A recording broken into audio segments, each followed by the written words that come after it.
Om Vakratunda Mahakaya Suryakoti Samaprabha Nirvignam Kurme Deva Sarvakarishi Sarvada Om Ganganapate Namaha Guru Brahma Guru Vishnu Guru Devo Maheshwaraha Guru Reva Param Brahma Tasmai Shri Guruve Namaha Shri Sadgurubhyo Namaha Om Namo Narayanaya Om Namo Bhagavate Vasudevaya Om Namah Shivaya Shri Hanumate Namaha.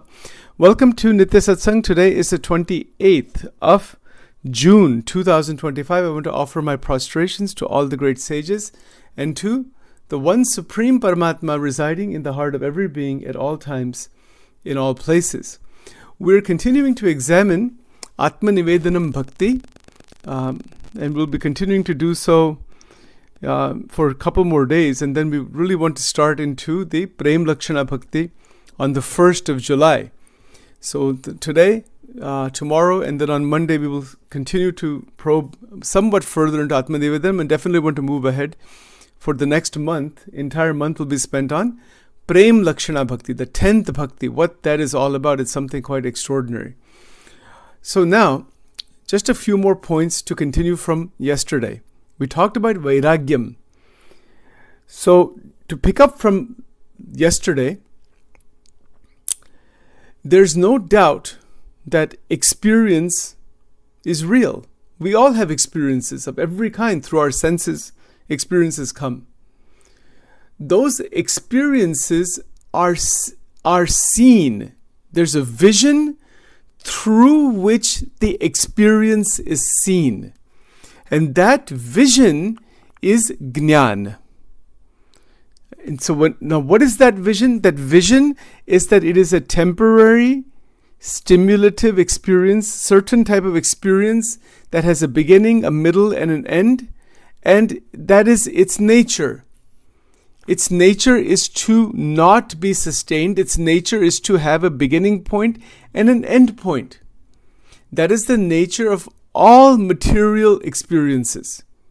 The best analogy are the waves on the ocean. Right? When we go to an ocean, when we go to a beach, we know that we are seeing these waves. They're coming crashing and all that thing. How much attachment do we have towards any wave? Or how much engulfment do we have towards a wave? Hardly at all. We see it, we see its beauty, and then we hear the sound of it crashing, and we see its form, and then another wave comes, another wave comes, another wave comes, another wave comes, another wave comes. That is the nature of the ocean. Similarly, all experiences in the Jagrut Avastha and the Swapna Avastha are waves on the ocean, are like the waves on the ocean. In fact, the entire experience of taking birth, being like a baby that is born, the Atma is not born. Atma is not created, nor destroyed, not born. It doesn't die. It's indestructible. So the Atma Tattva is experiencing a body, is experiencing maleness, femaleness, culture, tradition, family, the world outside through the body, like we all are right now. The Atma is not the body at all.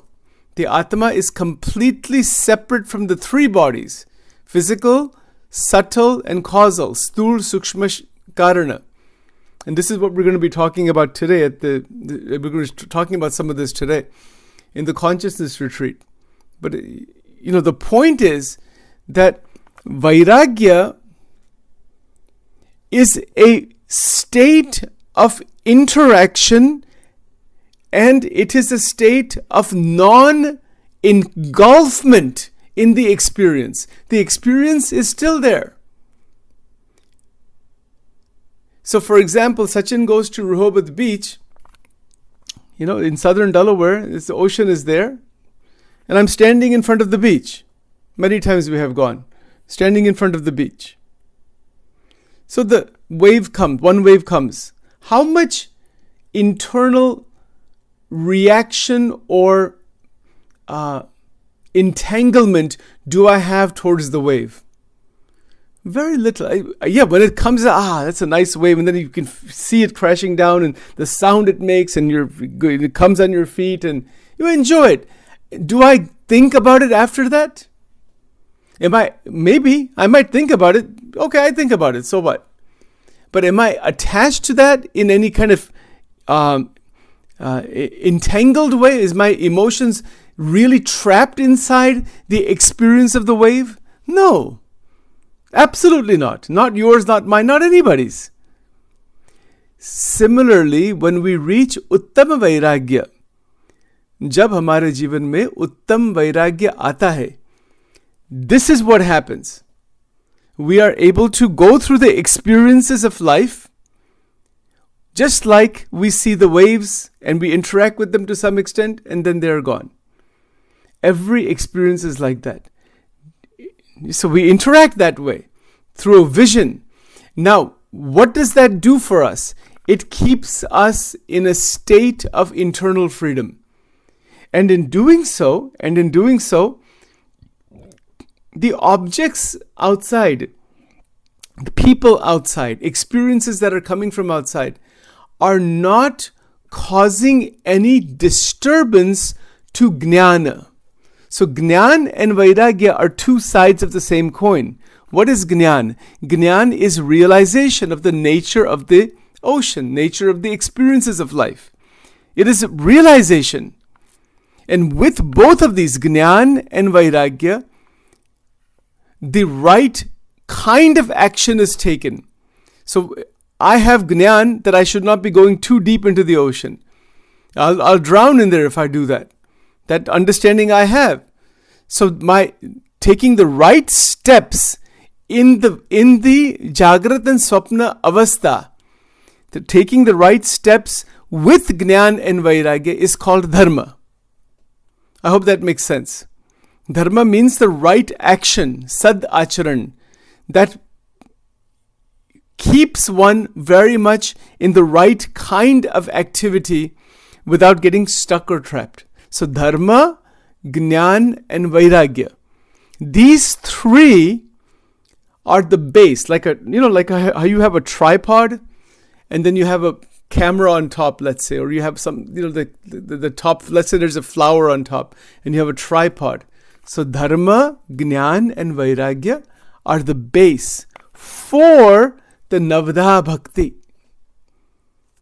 This is how in our day-to-day life we can evolve, grow and reach Anandam, Divya Ananda. Iski prapti ho sakti hai. It takes time. बहुत काल करत सत्संगा तब बहुत संशय का बंगा. It means that satsanga has to go on for long periods of time. Then the doubts and all the other disturbances, everything goes away. Dharma, jnana and vairagya really come about. And what does one experience in that? Clarity. There's an equation I heard from one of the Chinmaya Mission saints just the other day, that purity plus clarity equals reality. What an amazing, simple equation. Purity, antarik shuddhata, plus mansik sthirta, clarity, vision, vairagya, jnana, all that. Purity plus clarity equals reality. Reality meaning Brahman, meaning God. Right? So I do have to get going because we have some people coming today. But I want to offer my respects to all of you. Thank you so much for your taking so much time to attend all of these sessions. And may God bless everyone. We'll be doing lots of prarthanas. We did the Shri Suktam yesterday 15 times for all of you, for everyone who is in our satsang community and for the whole world in general. So that is being done every Friday so that there are no obstacles in our lives, in the material world, in the family life, in other dimensions of life. Shri Suktam is a very powerful Vedic mantra from the Rig Veda. So it is beautifully done, and by the grace of God, I've learned to pronounce it properly and all that. So which is good actually. And then we use the video with that also, and then do a havan with it. So this was done yesterday. It takes good 2 hours to do it or so. And then there's initial prarthanas to be done. Prasadam and fruits and everything are offered to Mahalakshmi. And on that basis, to do the Lakshmi Puja on Friday is very, very good. That's a very auspicious day Lalita Sahasranam is done in many, many temples on Fridays. Mahalakshmi Puja, everyone should do something for Mahalakshmi Puja on Friday. It's because it has a much more pronounced impact. And the most straightforward way is the Shreem Bij Mantra, Shreem. Om Shreem Swaha. You can just speak that. You don't have to do a havan. You can if you want to. Keep a small diya. Mahalakshmi ji ki ek murti honi chahiye. Most people have at home, And if you don't have murti of Mahalakshmi, you can have Radha and Krishna. That's perfectly all right. Okay, no problem. So by doing this, we are connecting with the Mahashakti that is running the Brahmand. Okay, isme deep science hai. But again, the purpose of doing all that is that we can eventually reach Vedanta. We can reach the Dharma, Gnan, Vairagya, Bhakti through the Veda mantras that keeps our life very steady, and at the same time through the Shakti mantras, which are the Devi mantras. So those are Spandan. In fact, just one more point out before we close. This Kleem Bij mantra, Kleem, Kleem, Om Kleem Swaha. It's the love mantra, Prem ka mantra hai, right? ठीक है? So it is so profound in terms of its history, its power, its sonic vibration.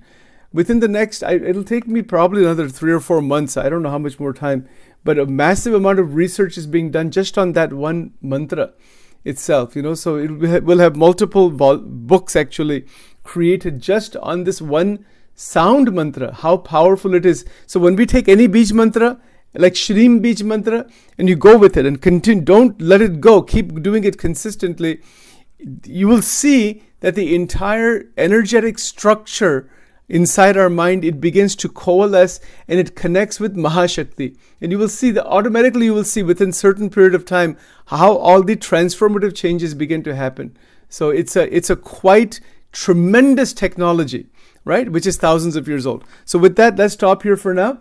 Om Vakratunda Mahakaya Surya Koti Samaprabha Nirvignam Kurumedeva Sarvakarishu Sarvada Om Ganganapate Namaha Om Aim Reem Klim Chamundaye Viche Om Glom Hum Klim Jum Saha Jwalaya Jwalaya Jwala Jwala Prajwala Prajwala Aim Reem Klim Chamundaye Viche Jwala Ham Sam Lam Ksham Phat Swaha Om Om Divilingaya Nama, Urdhvalingaya Nama, Anandalingaya Nama, Dvadash Jyotirlingaya Namo Namaha, Om Chandraya Nama, Suryaya Namaha, Nakshatra Vigramate Nama, Om Navachakrangaya Namo Namaha, Om Kalakantakataya Namaha, Namah Shivaya, Om Namah Shivaya, Om Namah Shivaya, Om Namo Narayanaya, Om Namo Bhagavate Vasudevaya, Om Shreem Swaha, Aim Swaha, Rhim Swaha, Durge Durge Rakshini, Tha Tha Swaha, Om Shri Durgarpanamastu, Om Shri Radha Krishna Arpanamastu, Rhim Swaha.